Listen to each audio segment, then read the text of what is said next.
Good morning. আজি চাওঁতে ৰঙালী বিহু পালেহি। অতিকে মৰমৰ অতিকে স্নেহৰ ৰঙালী বিহু। আৰু যোৱাবাৰটো ৰঙালী বিহু পালন কৰা নহ'লেই কৰোণাৰ বাবে, আৰু এইবাৰ পালন কৰা হৈছে। আৰু আজিৰ দিনটো কেনেদৰে কটাইছোঁ, কি কৰিছোঁ, কেনেদৰে বিহু উদযাপন হ'ব অলপমান দেখুৱাবলৈ চেষ্টা কৰিম। আৰু অসমীয়া নৱবৰ্ষৰ ৰঙালী বিহুৰ সকলোকে বহুত বহুত শুভেচ্ছা মৰম যাচিছোঁ। মোৰ লগত আছে এইফালে হিৰু ভাইটি, আৰু আমি এতিয়া যাম কণী যুঁজ কৰিবলৈ। যাবানে? কৈ দিয়া। যাম। ব'লা এতিয়া আমি কণী যুঁজ কৰিবলৈ যাম। আমাৰ ইয়াত কণী যুঁজ কৰা হয় আৰু আমলৈ বাঁহ ভঙা হয়। আমলৈ বাঁহ ভঙা দেখুৱাম আৰু 101টা শাক ৰান্ধি খোৱা হয়, তাৰো অলপমান দেখুৱাবলৈ চেষ্টা কৰিম। আৰু নামঘৰত যোৱা হয়, আৰু তেনেদৰে কি হয় আমাৰ আজিৰ দিনটো আপোনালোকক দেখুৱাই আছোঁ। চাই আগত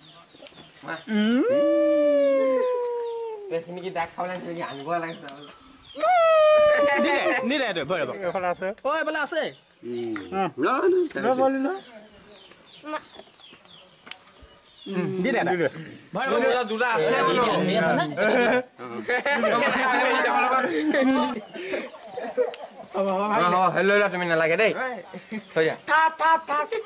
আমাৰ হাইলা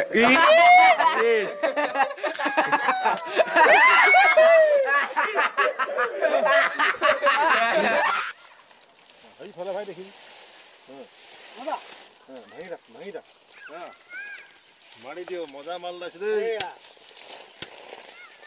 ধুনীয়া ওলাইছে ন। দুইখনতে ভাঙি দে ধুনীয়াকে। এইয়া আমলৈ মাঘৰ বিহু, বহাগ বিহু। আমাৰ আমলৈ পৰুৱা বুলি কয়। এই টোপটো আমাৰ খোৱা হয়। আপোনালোকে খাই নে নাখায় গম নাপাওঁ, আমি খোৱা যায়।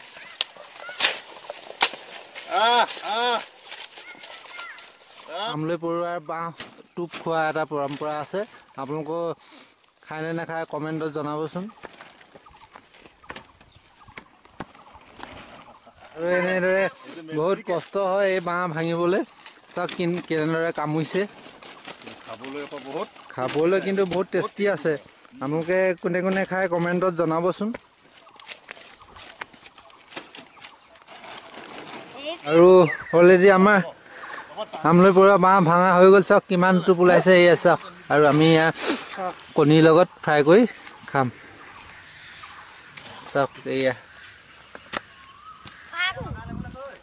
এইফালে মামাই আমলৈ বাঁহ ভঙাত ব্যস্ত। পাৰি দিয়া। এই আহি গ'ল বাছ। মাল নাই বুলি কৈছে।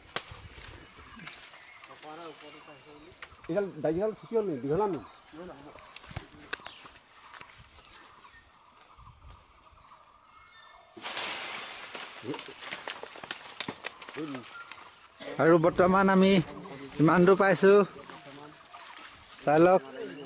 আৰু এইফালে ভাঙি আছে।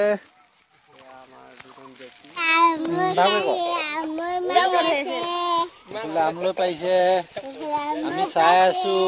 আৰু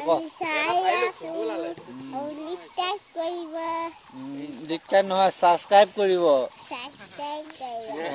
আমাৰ হিৰো কেমেৰা লৈ পিনে এতিয়া ফটো মাৰিব। হিৰোৱে এয়া হাতখন চোৱা কি ধুনীয়াকৈ মেহেন্দি লগাই। মেহেন্দি নে জেতুকা? জেতুকা মেহেন্দি হয়। পাৰি চাওক কিমানখিনি পালোঁ। এয়া চাওক, 1 ডলা পাইছোঁ। আৰু আমি হালধিটো ইউজ কৰিছোঁ, কাৰণ এইফালে 1 পলিথিন। আৰু হালধিটো আমি ইউজ কৰোঁ কি কাৰণে জানেনে? এইটো অলপ ছিটিয়াই দিলে মানে অলপমান কম পৰুৱাটোৱে কামোৰে। আৰু এই পৰুৱাটোৱে অলপ কমাব লাগে, বছৰটোৰ কাৰণে ভাল, কিছু বেমাৰৰ বাবে। এই আমি এতিয়া পাৰি ল'লোঁ আৰু কি পাওঁ আৰু দেখুৱাই আছোঁ আপোনালোকক। দিনটো চাই থাকক ভিডিঅ'টো। গ'লোঁ নামঘৰ যাবলৈ, আৰু দাদাহঁতৰ মোৰ লগত আছে। গৈ আছোঁ আৰু আহি পিনে লগ পাইছোঁ আপোনালোকক।